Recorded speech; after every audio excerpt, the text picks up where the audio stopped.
ಹಾವೇರಿಯಲ್ಲಿ ನಡೆದ ಬಿಜೆಪಿ ಬೃಹತ್ ಪ್ರತಿಭಟನಾ ರ್ಯಾಲಿಯಲ್ಲಿ ಮಾಜಿ ಮುಖ್ಯಮಂತ್ರಿ ಬಸವರಾಜ ಬೊಮ್ಮಾಯಿ ರಾಜ್ಯ ಸರ್ಕಾರದ ವಿರುದ್ಧ ತೀವ್ರ ವಾಗ್ದಾಳಿ ನಡೆಸಿದ್ದಾರೆ. ರಾಜ್ಯದಲ್ಲಿ ಕಾನೂನು ಸುವ್ಯವಸ್ಥೆ ಸಂಪೂರ್ಣ ಹದಗೆಟ್ಟಿದ್ದು, ಡ್ರಗ್ಸ್, ಜೂಜು, ಅಕ್ರಮ ಸಾರಾಯಿ ದಂಧೆಗಳಿಗೆ ಪೊಲೀಸ್ ಇಲಾಖೆ ಪರೋಕ್ಷ ಬೆಂಬಲ ನೀಡುತ್ತಿದೆ ಎಂದು ಆರೋಪಿಸಿದ್ದಾರೆ. ಕಾನೂನು ಸುವ್ಯವಸ್ಥೆ ಕುಸಿತ, ರೈತರ ಸಮಸ್ಯೆ, ಪೊಲೀಸ್ ವ್ಯವಸ್ಥೆ ಮತ್ತು ಬಿಡದಿ ಟೌನ್ಶಿಪ್ ಸೇರಿದಂತೆ ಹಲವು ವಿಚಾರಗಳಲ್ಲಿ ಕಾಂಗ್ರೆಸ್ ಸರ್ಕಾರವನ್ನು ತರಾಟೆಗೆ ತೆಗೆದುಕೊಂಡಿದ್ದಾರೆ.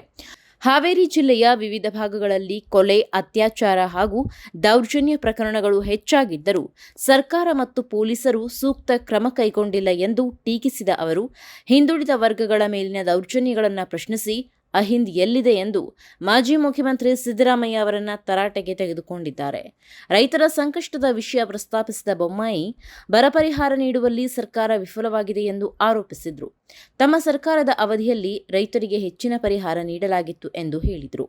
ಬಿಡದಿ ಟೌನ್ಶಿಪ್ ವಿಚಾರದಲ್ಲೂ ಡಿಕೆ ಶಿವಕುಮಾರ್ ವಿರುದ್ಧ ವಾಗ್ದಾಳಿ ನಡೆಸಿದ ಅವರು, ಕುಮಾರಸ್ವಾಮಿ ಕನಸನ್ನ ಡಿಕೆ ಶಿವಕುಮಾರ್ ನನಸು ಮಾಡಲು ಹೊರಟಿದ್ದಾರೆ ಎಂದು ಕಿಡಿಕಾರಿದ್ದಾರೆ.